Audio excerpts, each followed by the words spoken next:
selamat Bu. Selamat ya. Ada apa Pak? Kok tiba-tiba tangan saya? Baik Bu, terima kasih. Jadi begini Bu. Begini bagaimana Pak? Saya ini mau buru-buru ke gereja, mau beribadah. Bapak tahu kan ibadah? Ya, saya tahu. Sudah. Ibu tahu kesalahannya apa? Bagaimana saya tahu Pak? Bapak saja tidak kasih tahu saya. Begini Bu. Kesalahan ibu itu pada saat berkendara, ibu tidak menggunakan helm. Asal Bapak tahu ya, saya lebih nyaman memakai topi. Saya lebih nyaman memakai topi. Saya ini orang Katolik. Kalau Bapak permasalahkan topi saya, berarti Bapak cari masalah dengan saya. Bukan begitu Bu. Permasalahannya adalah pada saat berkendara, selain keselamatan ibu sendiri, kalau ibu tidak menggunakan helm, ibu telah melanggar pasal-pasal. Saya sudah tahu Pak, setiap pengendara wajib menggunakan helm. Saya melanggar pasal 291 dan 106. Setiap pengendara motor wajib pakai helm. Kalau tidak dikurung selama 1 bulan, denda paling kurang 250.000. Betul kan Pak? Ya betul. Ya, baik Bu.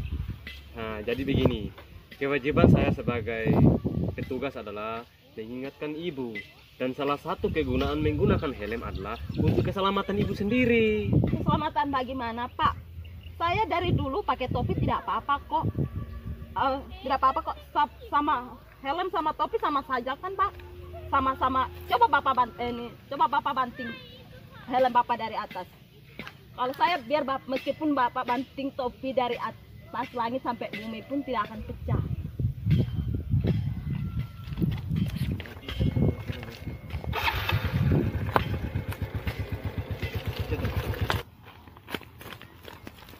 Kenapa tidak ditilang, men? Pak, tidak semua orang memiliki pandangan yang sama tentang hukum. Kita tidak bisa menghadapi mereka dengan cara yang sama. Kita harus menghadapi mereka yang cara berbeda pula. Tapi tadi kan dia yang Ya, marah-marah, Pak. sudah Bu. Jadikanlah semua perbedaan sebagai suatu keunikan dalam berbangsa dan bernegara. Tetapi ingat, yang terpenting adalah kesadaran dan perbedaan itu memiliki kesatuan dan persatuan untuk hidup bersama dalam negara kita yang tercinta ini. Ya, sudah. Kita istirahat aja dulu.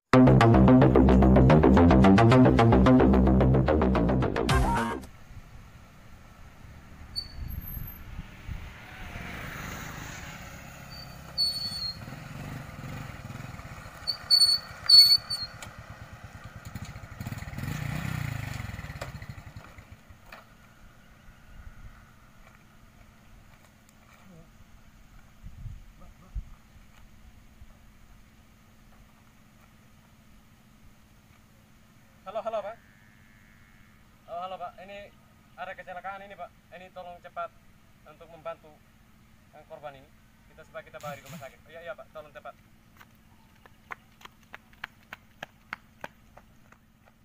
Oh iya Pak, kita bantu Pak.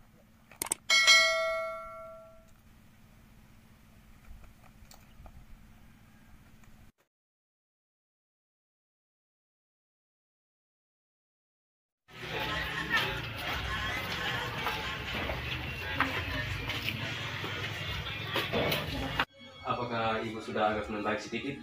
Kok Bapak ini lagi-lagi? Ya sudah Bu, istirahat aja dulu ya Bu. Tapi Pak, Sudah cukup. Saya tahu Ibu mau bilang apa. Ibu mau bilang kalau Ibu mau minta maaf kan? Ibu juga kalau mau bilang, Ibu sudah menyesal ini semua yang terjadi. Ibu juga jangan bahas-bahas lagi tentang helm dengan topi, apalagi Ibu bahas topi yang jatuh dari atas langit ke bumi. Pada kenyataannya Ibu yang jatuh dari atas motor. Ya sudah Bu, ini ada titipan dari hadiah untuk Ibu, nanti diserahkan ya. terima kasih Pak Polisi. Ya, kami permisi ya Bu. Ini ada titipan dari Pak Polisi. Saya permisi sebentar.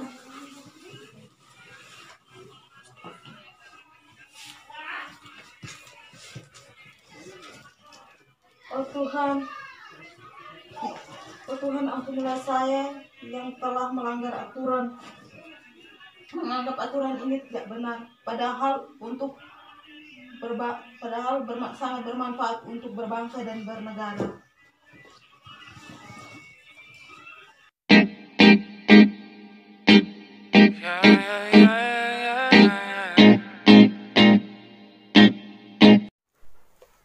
Halo teman-temanku semua, jumpa lagi dengan saya. Perkenalkan, saya Johan Umbu.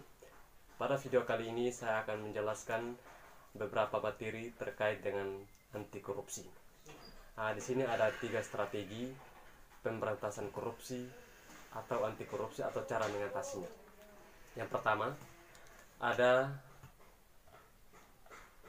strategi represif, yaitu pada strategi ini penindakan hukum untuk penyeret koruptor ke pengadilan. Nah, sebagian besar kasus korupsi terungkap berkat adanya pengaduan masyarakat. Pengaduan masyarakat merupakan salah satu sumber informasi yang sangat penting untuk diteruskan oleh KPK. Nah, dalam strategi ini teman-teman, strategi ini yang dilakukan adalah yang pertama, harus adakan penanganan laporan pengaduan masyarakat. Maka KPK melakukan proses verifikasi dan penelahan. Di sini ada strategi yang kedua. Nah, pada strategi kedua ini agar tidak bisa melakukan korupsi. Nah, strategi yaitu strategi perbaikan sistem.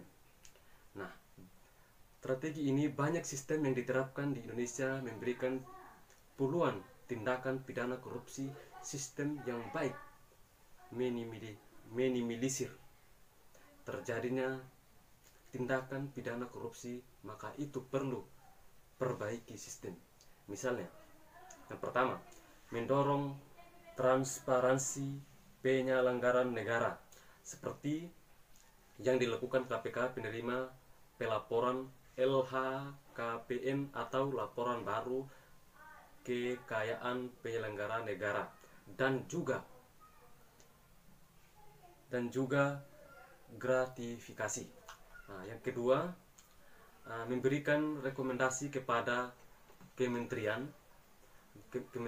dan lembaga terkait untuk melakukan langkah-langkah perbaikan. Nah, dan yang ketiga, memodernisasi pelayanan publik dengan online dan sistem pengawasan yang terintegrasi agar lebih transparan dan efektif. Yang ketiga teman-teman, agar tidak mau melakukan korupsi, agar masyarakat, mungkin para masyarakat, pemerintah tidak melakukan korupsi, maka ada strategi yang kita mungkin saya jelaskan. Yang pertama, mungkin strategi edukasi dan kampanye, yaitu strategi pembelajaran pendidikan anti korupsi dengan tujuan membangkitkan kesadaran masyarakat mengenai dampak korupsi, mengajak masyarakat untuk terlibat dalam gerakan pemberantasan korupsi, serta membangun perilaku dan budaya anti korupsi. Tidak hanya bagi mahasiswa dan masyarakat umum, namun juga anak usia dini, teman, kanak-kanak, dan sekolah dasar. Oke teman-temanku semua, mungkin itu saja materi yang saya bisa sampaikan ke teman-teman semua, dan sedikit saya akan menyimpulkan yang terkait dengan strategi edukasi dan kampanye. Dan di sini strategi pembelajaran pendidikan anti korupsi. Nah, artinya bagaimana kita mengajak seluruh masyarakat atau baik masyarakat kecil ataupun masyarakat umumnya, kita mengajak untuk terlibat dalam pemberantasan korupsi, baik dari kanak-kanak, TK, SD, SMP, SMA, maupun perkuliahan, bagaimana kita untuk memberantaskan korupsi sehingga tidak terjadi lagi di Indonesia kita ini. Nah, mungkin itu saja teman-teman. Jika ada kurang lebihnya, saya mohon maaf dengan sebesar-besarnya. Dan semoga video saya ini bermanfaat untuk teman-teman semua dan keluarga dan kerabat teman-teman semua, untuk memberitahukan cara untuk mengatasi korupsi atau tidak korupsi. Kalau tidak korupsi, Anda pasti hebat. Mungkin itu saja, terima kasih.